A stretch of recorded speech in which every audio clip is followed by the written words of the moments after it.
এই আকাশবাণী গুৱাহাটী সমূহ শ্ৰোতালৈ অসমীয়া নৱবৰ্ষৰ শুভেচ্ছা জনাই পুৱাৰ আঞ্চলিক বাতৰি পঢ়িছো মৰমী কাশ্যপে আৰু মোৰ সৈতে আছে অংকুৰজ্যোতি শৰ্মা। এতিয়া প্ৰধান বাতৰিসমূহ হ'ল আজি বহাগৰ পহিলা দিন পৰম্পৰাগতভাৱে আজি ৰাজ্যজুৰি মানুহ বিহু পালন। লোকসভা নিৰ্বাচনৰ প্ৰথম পৰ্যায়ৰ বাবে প্ৰচাৰ অভিযান তীব্ৰতৰ মুখ্যমন্ত্ৰী ডঃ হিমন্ত বিশ্ব শৰ্মাৰ আজি শোণিতপুৰত নিৰ্বাচনী প্ৰচাৰ সভাত অংশগ্ৰহণ সন্মিলিত বিৰোধী ঐক্যমঞ্চৰ প্ৰাৰ্থী গৌৰৱ গগৈৰ শিৱসাগৰ জিলাৰ বিভিন্ন ঠাইত প্ৰচাৰ অব্যাহত। ভাৰতীয় সংবিধানৰ প্ৰণেতা ডঃ বি আৰ আম্বেদকাৰৰ 134 সংখ্যক জন্মবাৰ্ষিকী উপলক্ষে নেতাগৰাকীলৈ দেশবাসীৰ শ্ৰদ্ধাঞ্জলি জ্ঞাপন আৰু IPL ক্ৰিকেট প্ৰতিযোগিতাত আজি Lucknow super giants Kolkata knight ৰাইডাৰ্ছৰ মুখামুখি। এতিয়া শুনক বিতং বাতৰি। আজি বহাগৰ পহিলা দিন পৰম্পৰাগতভাৱে আজি ৰাজ্যজুৰি মানুহ বিহু পালন কৰা হৈছে। এই উপলক্ষে সমগ্ৰ ৰাজ্যতে উৎসৱমুখৰ পৰিৱেশে বিৰাজ কৰিছে। অসমৰ ইমূৰৰ পৰা সিমূৰলৈ ঢোল পেঁপা গগনাৰ শব্দই মুখৰিত কৰি তুলিছে। আজি অসমবাসীয়ে হেঁপাহৰ বিহুৱান বিনিময় কৰি পৰস্পৰৰ কুশল কামনা কৰাৰ লগতে জ্যেষ্ঠজনৰ আশীষ ল'ব। বিভিন্ন ঠাইত মঞ্চ বিহুৰ কাৰ্যসূচীও হাতত লোৱা হৈছে। তিনিচুকীয়া চলিহানগৰ খেলপথাৰত আছুৰ উদ্যোগত মুকলি বিহুৰ আয়োজন কৰা হৈছে। মুকলি বিহুত মৰাণ মটক আহোম চুতীয়া নেপালী সোণোৱাল কছাৰী চাহ জনগোষ্ঠীৰ প্ৰতিনিধিয়ে নিজৰ সংস্কৃতি প্ৰদৰ্শন কৰিব। আছুৰ উদ্যোগতে কালি গুৱাহাটী জজ খেলপথাৰতো বিগত বৰ্ষৰ দৰে মুকলি বিহুৰ আয়োজন কৰা হয়। পুৱা বিশিষ্ট সংগীতজ্ঞ প্ৰশান্ত বৰদলৈয়ে বিহু পতাকা উত্তোলনেৰে অনুষ্ঠানৰ শুভাৰম্ভ কৰে। এই অনুষ্ঠানত ৰাজ্যখনৰ কেইবাটাও প্ৰখ্যাত বিহু হুঁচৰি দলে অংশগ্ৰহণ কৰে। ইয়াৰ লগতে অসমৰ সমাজ জীৱনলৈ প্ৰভূত বৰঙণি আগবঢ়োৱা কেইবাগৰাকীও বিশিষ্ট ব্যক্তিক এই অনুষ্ঠানত সম্বৰ্ধনা জনোৱা হয়। ঐতিহ্যমণ্ডিত গুৱাহাটী বিহু সন্মিলনীয়েও কালিৰে পৰা 4দিনীয়া কাৰ্যসূচীৰে লতাশিল খেলপথাৰত ৰঙালী বিহুৰ আয়োজন কৰিছে। উদ্যোক্তাসকলে জনোৱা অনুসৰি ৰঙালী বিহু অনুষ্ঠানত আজি সাংস্কৃতিক শোভাযাত্ৰা বিহু পতাকা উত্তোলন দিহানাম প্ৰতিযোগিতা অনুষ্ঠিত হয়। কামৰূপ জিলাতো বিগত বছৰৰ দৰে পৰম্পৰা ৰক্ষা কৰি ৰঙালী বিহুৰ আয়োজন কৰা হৈছে। ৰঙিয়া মহকুমাৰ ৰঙালী বিহু সন্মিলনীয় অনুষ্ঠানৰ লগত সংগতি ৰাখি মুকলি বিহু জ্যেষ্ঠজনক সেৱা আৰু কনিষ্ঠজনক আশীৰ্বাদ প্ৰদান জেং বিহু আদিৰ আয়োজন কৰিছে। পূব ৰঙিয়া প্ৰগতি সংঘতো বিহু উপলক্ষে বিভিন্ন কাৰ্যসূচী হাতত লোৱা হৈছে। সমষ্টিটোৰ বিধায়ক ভৱেশ কলিতাই ৰঙালীৰ বিহু পতাকা উত্তোলন কৰে। ইপিনে অসমীয়া নতুন বছৰৰ প্ৰথম দিন উপলক্ষে আজি বিভিন্ন ব্যৱসায়িক প্ৰতিষ্ঠানত সিদ্ধিদাতা গণেশ পূজাৰ আয়োজন কৰা হৈছে। ৰাজ্যৰ প্ৰান্তে প্ৰান্তে আজি সকলোৱে মিলি হুঁচৰি গোৱা পৰম্পৰা ৰক্ষা কৰা দেখা গৈছে। বিভিন্ন অঞ্চলত বিহু উপলক্ষে পৰম্পৰাগত খেল ধেমালি বিহু নাচ ঢোলবাদন পেঁপাবাদন পিঠাপনা প্ৰস্তুত কৰাৰ প্ৰতিযোগিতাৰো আয়োজন কৰা হৈছে। লোকসভা নিৰ্বাচনৰ প্ৰথম পৰ্যায়ৰ বাবে প্ৰচাৰ অভিযান তীব্ৰতৰ হৈ উঠিছে। বিভিন্ন ৰাজনৈতিক দলৰ নেতাসকলে দলীয় প্ৰাৰ্থীৰ হকে সমৰ্থন বিচাৰি জনসাধাৰণৰ কাষ চাপিছে। ভিন ভিন দলৰ তাৰকা প্ৰচাৰকসকলে দেশৰ বিভিন্ন স্থানত নিৰ্বাচনী সমাৱেশ আৰু ৰোড শ্বত অংশগ্ৰহণ কৰিছে। প্ৰথম পৰ্যায়ত অহা 19 এপ্ৰিলত 17খন ৰাজ্য আৰু 4টা কেন্দ্ৰীয়শাসিত অঞ্চলৰ 102টা সংসদীয় সমষ্টিৰ সমান্তৰালভাৱে ছিকিমৰ 32খন আৰু অৰুণাচল প্ৰদেশৰ 60খন বিধানসভা আসনৰ বাবে নিৰ্বাচন অনুষ্ঠিত হ'ব। নাগালেণ্ডৰ চুমু কেটিমাত এখন নিৰ্বাচনী সভাত অংশগ্ৰহণ কৰি বিজেপিৰ ৰাষ্ট্ৰীয় সভাপতি JP নাড্ডাই কালি কয় যে প্ৰধানমন্ত্ৰীয়ে ৰাজনীতিৰ সংস্কৃতি সংজ্ঞা শৈলী আৰু দৃষ্টিভংগী সলনি কৰি ৰাজনৈতিক বিপ্লৱৰ সূচনা কৰিছে। বিজেপিৰ সভাপতিগৰাকীয়ে ভাষণ প্ৰসংগত উত্তৰ পূৰ্বাঞ্চলৰ উন্নয়ন আৰু অঞ্চলটোক মূল সুঁতিত চামিল কৰাৰ বাবে প্ৰধানমন্ত্ৰী নৰেন্দ্ৰ মোদীয়ে চলোৱা প্ৰচেষ্টাত আলোকপাত কৰে। শ্ৰী নাড্ডাই লগতে দুৰ্নীতিত লিপ্ত হোৱা আৰু উত্তৰ পূৰ্বাঞ্চলত উন্নয়নৰ বিষয়টো আওকাণ কৰাৰ বাবে বিৰোধী পক্ষক তীব্ৰ সমালোচনা কৰে। শ্ৰী নাড্ডাই কয় যে কংগ্ৰেছৰ শাসনকালত উত্তৰ পূৰ্বাঞ্চলৰ বাবে অৱহেলাৰ নীতি অনুসৰণ কৰা হৈছিল যদিও বৰ্তমান উন্নয়নৰ নীতি গ্ৰহণ কৰা হৈছে। উত্তৰ পূৰ্বাঞ্চলৰ বাবে প্ৰধানমন্ত্ৰী মোদীৰ দৃষ্টিভংগীত আলোকপাত কৰি বিজেপিৰ ৰাষ্ট্ৰীয় সভাপতিগৰাকীয়ে কয় যে মোদীৰ দৃষ্টিভংগী অকল এক্ট ইষ্টতে সীমাবদ্ধ হৈ থকা নাই, বৰং তেওঁ অঞ্চলটোক দক্ষিণ এছিয়া আৰু পূব এছিয়াৰ দুৱাৰ হিচাপে গঢ়ি তোলাৰ বাবে অহৰহ চেষ্টা চলাই আছে। উল্লেখযোগ্য যে কেন্দ্ৰীয় গৃহমন্ত্ৰী তথা বিজেপিৰ জ্যেষ্ঠ নেতা অমিত শ্বাহ কাইলৈ দলীয় প্ৰাৰ্থীৰ হৈ প্ৰচাৰৰ উদ্দেশ্যে মণিপুৰলৈ আহিব। মন্ত্ৰীগৰাকীয়ে ইম্ফলত এখন জনসভাত অংশ ল'ব। শ্ৰীশ্বাহে ইনাৰ মণিপুৰ লোকসভা সমষ্টিৰ প্ৰাৰ্থীগৰাকীৰ হৈ প্ৰচাৰ চলোৱাৰ পাছত ইম্ফলত বিজেপিৰ দলৰ নতুন কাৰ্যালয়ৰ উদ্বোধন কৰিব বুলি জানিব পৰা গৈছে। অসমতো নিৰ্বাচনী প্ৰচাৰ অভিযানে তীব্ৰতৰ হৈ উঠিছে। বিজেপিৰ জ্যেষ্ঠ নেতা তথা মুখ্যমন্ত্ৰী ডঃ হিমন্ত বিশ্ব শৰ্মাই কালি তিনিচুকীয়া জিলাত লখিমপুৰ লোকসভা সমষ্টিৰ বিজেপি মিত্ৰজোঁটৰ প্ৰাৰ্থী প্ৰদান বৰুৱাৰ হৈ প্ৰচাৰ চলায়। মুখ্যমন্ত্ৰীগৰাকীয়ে সমষ্টিটোৰ অন্তৰ্গত কাকোপথাৰ ৰাজহুৱা খেলপথাৰত নিৰ্বাচনী সভাত অংশ লয়। ডঃ শৰ্মাই বিহপুৰীয়াত দলীয় প্ৰাৰ্থীগৰাকীৰ হৈ বিজয় সংকল্প সমাৱেশত অংশ লয় অসমক সৰ্বাত্মক বিকাশৰ দিশত আগবঢ়াই লৈ গৈ দেশৰ ভিতৰত অন্যতম শ্ৰেষ্ঠ ৰাজ্য হিচাপে পৰিগণিত কৰোৱাৰ বাবে জনসাধাৰণে পুনৰবাৰ বিজেপি মিত্ৰজোঁটৰ প্ৰাৰ্থীক জয়ী কৰিব বুলি মুখ্যমন্ত্ৰীয়ে নিজৰ ভাষণত আশা প্ৰকাশ কৰে মুখ্যমন্ত্ৰীগৰাকীয়ে আজি শোণিতপুৰ লোকসভা সমষ্টিৰ মিত্ৰজোঁটৰ সমৰ্থিত প্ৰাৰ্থী ৰঞ্জিত দত্তৰ হৈ প্ৰচাৰ চলাব তেওঁ আজি গৰুবন্ধাত এখন জনসভাত অংশগ্ৰহণ কৰিব আনহাতে কেন্দ্ৰীয় মন্ত্ৰী সৰ্বানন্দ সোণোৱালে আজি ডিব্ৰুগড় আৰু দুলিয়াজানত নিৰ্বাচনী প্ৰচাৰ সভাত অংশ ল'ব কালি শ্ৰী সোণোৱালে ডিব্ৰুগড় সমষ্টিত বিজেপিৰ মিত্ৰজোঁটৰ প্ৰাৰ্থীৰ হৈ তিনিচুকীয়াত প্ৰচাৰ কাৰ্যসূচীত অংশগ্ৰহণ কৰে সমষ্টিটোৰ বিৰোধী ঐক্যমঞ্চৰ সমৰ্থিত প্ৰাৰ্থী লুৰিণজ্যোতি গগৈকো কালি ডিব্ৰুগড় জিলাৰ বিভিন্ন অঞ্চলত প্ৰচাৰ অভিযানত অংশ লোৱা দেখা যায় সন্মিলিত বিৰোধী ঐক্যমঞ্চৰ যোৰহাট সমষ্টিৰ প্ৰাৰ্থী তথা কংগ্ৰেছ দলৰ নেতা গৌৰৱ গগৈয়ে কালি শিৱসাগৰ জিলাৰ বিভিন্ন অঞ্চলত প্ৰচাৰ চলায় ৰাজ্যখনৰ বিভিন্ন ঠাইত কালি তিনিটা পৰ্যায়ত হ'বলগীয়া নিৰ্বাচনৰ বাবে AIUDF তৃণমূল কংগ্ৰেছ আম আদমী পাৰ্টীকে ধৰি অন্যান্য ৰাজনৈতিক দলসমূহেও প্ৰচাৰ অভিযান অব্যাহত ৰাখিছে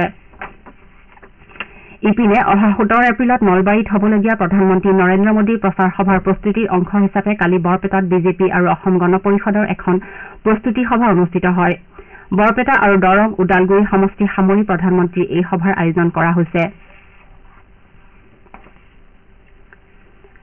লোকসভা নিৰ্বাচন উপলক্ষে ৰাজ্য চৰকাৰে ভোটগ্ৰহণৰ দিনকেইটাত বেতনসহ ছুটী ঘোষণা কৰিছে অসম চৰকাৰৰ শ্ৰমিক কল্যাণ বিভাগে জাৰি কৰা অধিসূচনা অনুযায়ী অসমত তিনিটা পৰ্যায়ত ভোটগ্ৰহণ হ'বলগীয়া 19 এপ্ৰিল 26 এপ্ৰিল আৰু 7 মে দিনকেইটাত সকলো কাৰখানা চাহ বাগিচা দোকান তথা বাণিজ্যিক প্ৰতিষ্ঠান ৰাজহুৱা আমোদ প্ৰমোদ বা বিনোদন প্ৰতিষ্ঠানকে ধৰি সকলো উদ্যোগ কৰ্মশালা ব্যৱসায়িক প্ৰতিষ্ঠান আৰু বেংক তথা অন্যান্য বিত্তীয় প্ৰতিষ্ঠানসমূহৰ কৰ্মচাৰীসকলৰ কাৰণে বেতনসহ ছুটী ঘোষণা কৰা হৈছে উল্লেখযোগ্য যে জনপ্ৰতিনিধিত্ব আইনৰ 135 নম্বৰ ধাৰা অনুযায়ী ভোটগ্ৰহণ হ'বলগীয়া সমষ্টিৰ ক্ষেত্ৰত সমষ্টিটোৰ বাহিৰত কৰ্মৰত কৰ্মচাৰীসকলৰ বাবেহে এই নিৰ্দেশনা প্ৰযোজ্য হ'ব একে ধাৰা অনুযায়ী অসমৰ সীমামূৰীয়া জিলাত বাস কৰা চুবুৰীয়া ৰাজ্যৰ ভোটাৰসকলেও নিজৰ সমষ্টিত ভোটগ্ৰহণৰ বাবে বেতনসহ ছুটীৰ সুবিধা লাভ কৰিব পুনৰ নিৰ্বাচন অনুষ্ঠিত কৰিবলগীয়া হ'লেও নিৰ্বাচন অনুষ্ঠিত হোৱাৰ দিনা কৰ্মচাৰীসকলৰ ক্ষেত্ৰত এই নিৰ্দেশনা প্ৰযোজ্য হ'ব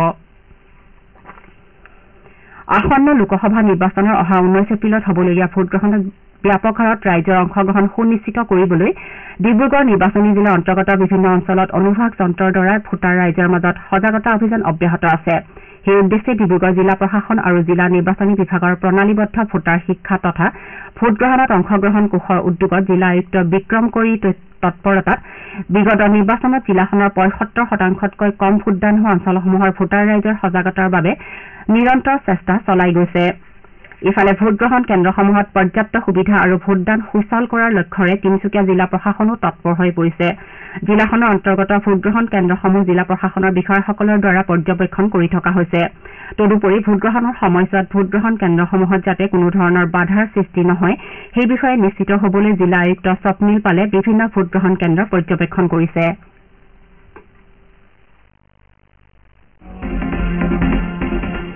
আপোনাৰ ভোট আপোনাৰ কণ্ঠ ভোটৰ শক্তিৰে নিৰ্মাণ কৰক সুস্থ গণতন্ত্ৰ লোকসভা নিৰ্বাচনৰ প্ৰথম পৰ্যায়ত অহা 19 এপ্ৰিলত পুৱা 7 বজাৰ পৰা বিয়লি 5 বজাৰ ভিতৰত কাজিৰঙা শোণিতপুৰ লখিমপুৰ ডিব্ৰুগড় আৰু যোৰহাটত হ'বলগীয়া ভোটগ্ৰহণত গণতান্ত্ৰিক অধিকাৰ সাব্যস্ত কৰি শক্তিশালী গণতন্ত্ৰৰ অংশীদাৰ হওক আপোনালোকে বাতৰি শুনিছে আকাশবাণী গুৱাহাটী কেন্দ্ৰৰ পৰা পৰৱৰ্তী বাতৰি শুনক অংকুৰজ্যোতি শৰ্মাৰ পৰা সমগ্ৰ ৰাষ্ট্ৰই আজি ভাৰতীয় সংবিধানৰ প্ৰণেতা ডক্টৰ বি.আৰ. আম্বেদকাৰৰ 136 সংখ্যক জন্মবাৰ্ষিকী উপলক্ষে নেতাগৰাকীলৈ শ্ৰদ্ধাঞ্জলি জ্ঞাপন কৰিছে এই উপলক্ষে দেশৰ বিভিন্ন প্ৰান্তত ভালেমান অনুষ্ঠানৰ আয়োজন কৰা হৈছে আম্বেদকাৰ জয়ন্তী উপলক্ষে সংসদ ভৱনৰ প্ৰাংগণত মূল অনুষ্ঠানৰ আয়োজন কৰা হৈছে এই অনুষ্ঠানত নেতাগৰাকীৰ মূৰ্তিত পুষ্পাৰ্ঘ্য নিবেদন কৰা হ'ব ৰাষ্ট্ৰপতি শ্ৰীমতী দ্ৰৌপদী মুৰ্মু আৰু উপ ৰাষ্ট্ৰপতি জগদীপ ধনখৰে ডক্টৰ বি.আৰ. আম্বেদকাৰৰ জন্মবাৰ্ষিকী উপলক্ষে দেশবাসীক ওলগ জনাইছে ৰাষ্ট্ৰপতি শ্ৰীমতী মুৰ্মুই তেওঁৰ বাৰ্তাত কয় যে সামাজিক পৰিৱৰ্তনৰ হোতা আৰু বহুমুখী ব্যক্তিত্বৰে ধনী বাবা চাহেব আম্বেদকাৰে এগৰাকী ন্যায়বিদ শিক্ষাবিদ অৰ্থনীতিবিদ সমাজ সংস্কাৰক আৰু ৰাজনৈতিক নেতা হিচাপে অভূতপূৰ্ব অৱদান আগবঢ়াই থৈ গৈছে তেওঁ কয় যে সাংবিধানিক ব্যৱস্থাৰ প্ৰতি তেওঁৰ বিশ্বাস আজিও ভাৰতীয় গণতন্ত্ৰ আৰু সুশাসনৰ ভেটিৰূপে পৰিগণিত হৈ আছে ডক্টৰ আম্বেদকাৰে সমতাপূৰ্ণ সমাজ প্ৰতিষ্ঠা কৰাৰ বাবে নিজৰ জীৱন উৎসৰ্গা কৰিছিল আৰু গোটেই জীৱন ধৰি দলিতসকলৰ উন্নয়নৰ হকে সংঘৰ্ষ কৰিছিল বুলি ৰাষ্ট্ৰপতিগৰাকীয়ে উল্লেখ কৰে শ্ৰীমতী মুৰ্মুৱে লগতে ডক্টৰ আম্বেদকাৰৰ আদৰ্শৰাজি গ্ৰহণ কৰি দেশৰ সৰ্বাত্মক উন্নয়নৰ বাবে সমূহীয়াভাৱে কাম কৰিবলৈ জনসাধাৰণৰ প্ৰতি আহ্বান জনায়। উপৰাষ্ট্ৰপতি জগদীপ ধনখৰে নিজৰ বাৰ্তাত কয় যে ভাৰতবৰ্ষৰ মহান সন্তান ডক্টৰ আম্বেদকাৰ অকল ভাৰতীয় সংবিধানৰ প্ৰণেতাই নাছিল, বৰং সামাজিক ন্যায়ৰো সমৰ্থক আছিল। তেওঁ কয় যে সামাজিক বৈষম্য আৰু অসমতা দূৰ কৰাৰ বাবে আম্বেদকাৰে চলোৱা অক্লান্ত প্ৰচেষ্টাই প্ৰজন্ম ধৰি জনসাধাৰণক অনুপ্ৰেৰণা যোগাই যাব। আম্বেদকাৰে আইনৰ শাসন, জনসাধাৰণৰ স্বতন্ত্ৰতা, লিংগ সমতা আৰু উপান্ত শ্ৰেণীসমূহৰ সবলীকৰণৰ প্ৰসাৰত সহায়ক হোৱা সাংবিধানিক পৰিকাঠামোৰ জৰিয়তে এখন সমতাবাদী ভাৰতবৰ্ষ গঢ়াৰ বাবে সামাজিক পৰিৱৰ্তনৰ নেতৃত্ব বহন কৰিছিল বুলি উপৰাষ্ট্ৰপতিগৰাকীয়ে উল্লেখ কৰে। তেওঁ লগতে ডক্টৰ আম্বেদকাৰৰ আদৰ্শৰাজি অনুসৰণ কৰিবলৈ আৰু নেতাগৰাকীৰ ন্যায় আৰু সমতাপূৰ্ণ সমাজৰ সপোন বাস্তৱায়িত কৰাৰ বাবে কাম কৰিবলৈ জনসাধাৰণক আহ্বান জনায়। সমাগত লোকসভা নিৰ্বাচনৰ বাবে ভাৰতীয় জনতা পাৰ্টীয়ে আজি দলৰ নিৰ্বাচনী ইস্তাহাৰ সংকল্প পত্ৰ মুকলি কৰিব। জ্যেষ্ঠ বিজেপি নেতা তথা প্ৰধানমন্ত্ৰী নৰেন্দ্ৰ মোদীৰ উপস্থিতিত নতুন দিল্লীত থকা দলৰ কাৰ্যালয়ত এই সংকল্প পত্ৰ মুকলি কৰা হ'ব। এই অনুষ্ঠানত দলৰ অন্যান্য জ্যেষ্ঠ নেতাসকলো উপস্থিত থাকিব। দেশৰ নিৰ্বাচন আয়োগে নিৰ্বাচন স্বচ্ছ, মুক্ত আৰু নিকাকৈ পৰিচালনাৰ বাবে জনসাধাৰণক নিৰ্বাচনী প্ৰক্ৰিয়াত সক্ৰিয়ভাৱে অংশগ্ৰহণ কৰোৱাৰ লক্ষ্যৰে এইবাৰ বিশেষভাৱে তথ্য প্ৰযুক্তিৰ ব্যৱহাৰ কৰিছে। আয়োগে চি-ভিজিল সুবিধা, সক্ষম, ECI আৰু NGSP এপৰ সহায়ত এই ব্যৱস্থা গ্ৰহণ কৰিছে। নিৰ্বাচন আয়োগৰ চি-ভিজিল অৰ্থাৎ ভিজিলেন্ট চিটিজেন শীৰ্ষক এপ্লিকেশ্যনৰ সহায়ত জনসাধাৰণে নিজৰ মোবাইলত সহজে নিৰ্বাচনী আচৰণবিধি উলংঘন সম্পৰ্কীয় ঘটনা তথ্য, দৃশ্য বা শ্ৰব্য ৰূপতো আয়োগক প্ৰদান কৰিব পাৰে। ইপিনে নিৰ্বাচনী সভা আৰু প্ৰচাৰৰ বাবে অনুমতি বিচৰাত সহায় হোৱাকৈ সুবিধা নামৰ এপ মুকলি কৰা হৈছে। সক্ষম EIC এপৰ সহায়ত বিশেষভাৱে সক্ষম ভোটদাতাসকলে ভোটদান কৰিবলৈ বিভিন্ন সেৱা লাভৰ বাবে এই এপ ব্যৱহাৰ কৰি আবেদন কৰিব পাৰে। নিৰ্বাচন সম্পৰ্কীয় নাইবা অন্য অভিযোগৰ বাবে নাগৰিকসকলে NGSP এপ ব্যৱহাৰ কৰিব পাৰে। বজালী জিলা প্ৰশাসনে সমাগত লোকসভা নিৰ্বাচনৰ বাবে জনসাধাৰণে নিৰ্বাচন সংক্ৰান্তীয় যিকোনো অভিযোগ দাখিলৰ বাবে শুল্কবিহীন নম্বৰ মুকলি কৰিছে। বজালী জিলা আয়ুক্ত মৃদুল কুমাৰ দাসে প্ৰকাশ কৰিছে যে যিকোনো লোকে নিৰ্বাচন সংক্ৰান্তীয় অনিয়মৰ অভিযোগ দাখিলৰ বাবে 0366619950 নম্বৰযোগে পোনপটীয়াকৈ যোগাযোগ কৰিব পাৰিব। জনসাধাৰণক এই সন্দৰ্ভত অনলাইনযোগে অভিযোগ দাখিল কৰিবলৈ চি-ভিজিল এপ আৰু voters.eci.gov.in ব্যৱহাৰ কৰিবলৈ জিলা আয়ুক্তগৰাকীয়ে অনুৰোধ জনাইছে। অসম সাহিত্য সভাই প্ৰতিবছৰৰ দৰে এইবেলিও অসমীয়া নৱবৰ্ষৰ প্ৰথম দিনটো নিজৰ দিন হিচাপে পালন কৰিব। সেই উপলক্ষে আজি অসম সাহিত্য সভাৰ গুৱাহাটী প্ৰশাসনিক কাৰ্যালয়ৰ উদ্যোগত আৰু বৃহত্তৰ বীৰকুছি সাহিত্য সভাৰ সহযোগত বীৰকুছিৰ LT হলিসমূহত নিজৰ দিন পালন কৰিব। অসম সাহিত্য সভাৰ সভাপতি সূৰ্যকান্ত হাজৰিকাই আজি পুৱা পতাকা উত্তোলন কৰি কাৰ্যসূচী মুকলি কৰিব। ইয়াৰ পাছতে বীৰকুছি সাহিত্য সভাৰ সভাপতি শশধৰ ডেকাই বিহুৰ পতাকা উত্তোলন আৰু উপসভাপতি শান্তনু কৌশিক বৰুৱাই স্মৃতি তৰ্পণ কৰিব। পুৱা 11 বজাৰ পৰা বিহু হুঁচৰি, জেং বিহু, সত্ৰীয়া নৃত্য, ঢোলবাদন আৰু অন্যান্য গীত মাতকে ধৰি সাংস্কৃতিক অনুষ্ঠান পৰিৱেশন কৰা হ'ব। ইয়াৰ পাছতে নিজৰ দিন উপলক্ষে সম্বৰ্ধনা অনুষ্ঠান আৰু বীৰকুছি দৰ্পণ শীৰ্ষক এখন মুখপত্ৰ উন্মোচন কৰা হ'ব। অসমৰ আদিম ভূমিপুত্ৰ মৰাণসকলৰ পূৰ্বা ব্যক্তি বীৰ ৰাঘৱ মৰাণৰ আজি 254 সংখ্যক তিৰুভাৱ তিথি। এই উপলক্ষে অসম মৰাণ সভাৰ উদ্যোগত আৰু আটাইকেইটা মৰাণ জনজাতীয় সংগঠনৰ সহযোগত তিনিচুকীয়াৰ ধুলিজান ৰাজহুৱা নামঘৰত কেন্দ্ৰীয়ভাৱে স্মৃতিচাৰণ অনুষ্ঠানৰ আয়োজন কৰা হৈছে। এই উপলক্ষে বীৰগৰাকীৰ স্মৃতি ৰোমন্থন কৰি বিভিন্ন কাৰ্যসূচীৰ আয়োজন কৰা হৈছে। খেলৰ বাতৰি ভাৰতৰ ৰাধিকা আৰু শিৱানী পাৱাৰে কিৰ্গিস্তানৰ বিছকেকত অনুষ্ঠিত এছীয় মল্লযুদ্ধ প্ৰতিযোগিতাৰ কালি তৃতীয় দিনা মহিলাৰ 68 আৰু 50 কিলোগ্ৰাম ওজন শাখাৰ ক্ৰমে ৰূপ আৰু ব্ৰঞ্জৰ পদক লাভ কৰিছে। ৰাধিকাৰ ফাইনেলত বৰ্তমানৰ বিশ্ব চেম্পিয়ন জাপানৰ ননোকা অজাকিৰ হাতত 15-2 ফলাফলত পৰাজিত হয়। শিৱানী পাৱাৰে কোৱাৰ্টাৰ ফাইনেলত চীনৰ জিকি ফেঙৰ হাতত 4-0 ফলাফলত পৰাভূত হৈ ব্ৰঞ্জৰ পদকত সন্তুষ্ট থাকিবলগীয়া হয়। ভাৰতে প্ৰতিযোগিতাত বৰ্তমানলৈকে 5টা পদক লাভ কৰিছে। ইয়াৰ পূৰ্বে ভাৰতৰ উদিতে বৃহস্পতিবাৰে পুৰুষৰ ফ্ৰীষ্টাইল শিতানত ৰূপৰ আৰু অভিমন্যু আৰু বিকেট ব্ৰঞ্জৰ পদক লাভ কৰিছিল। IPL ক্ৰিকেট প্ৰতিযোগিতাত আজি কলকাতাৰ ইডেন গাৰ্ডেন্সত হ'বলগীয়া এখন খেলত Lucknow super giants Kolkata knight ৰাইডাৰ্ছৰ বিৰুদ্ধে অৱতীৰ্ণ হ'ব। খেলখন বিয়লি 3:30 বজাত আৰম্ভ হ'ব। ইপিনে ৰাজস্থান ৰয়েলছে যোৱা নিশা চণ্ডীগড়ত অনুষ্ঠিত এখন খেলত পাঞ্জাৱ কিংছক 3 উইকেটত পৰাস্ত কৰে। বাতৰি শেষ কৰাৰ আগে প্ৰধান বাতৰিকেইটা আকৌ এবাৰ পঢ়ি দিছোঁ। আজি বহাগৰ পহিলা দিন, পৰম্পৰাগতভাৱে আজি ৰাজ্যজুৰি মানুহ বিহু পালন। লোকসভা নিৰ্বাচনৰ প্ৰথম পৰ্যায়ৰ বাবে প্ৰচাৰ অভিযান তীব্ৰতৰ। মুখ্যমন্ত্ৰী ডঃ হিমন্ত বিশ্ব শৰ্মা আজি শোণিতপুৰত নিৰ্বাচনী প্ৰচাৰ সভাত অংশগ্ৰহণ। সন্মিলিত বিৰোধী ঐক্য মঞ্চৰ প্ৰাৰ্থী গৌৰৱ গগৈৰ শিৱসাগৰ জিলাৰ বিভিন্ন ঠাইত প্ৰচাৰ অব্যাহত। ভাৰতীয় সংবিধানৰ প্ৰণেতা ডঃ বি আৰ আম্বেদকাৰৰ 136 সংখ্যক জন্মবাৰ্ষিকী উপলক্ষে নেতাগৰাকীলৈ দেশবাসীৰ শ্ৰদ্ধাঞ্জলি জ্ঞাপন। আৰু IPL ক্ৰিকেট প্ৰতিযোগিতাত আজি Lucknow super giants Kolkata knight ৰাইডাৰ্ছৰ মুখামুখি। পুৱাৰ আঞ্চলিক বাতৰি ইমানতে হৈ গ'ল। নমস্কাৰ।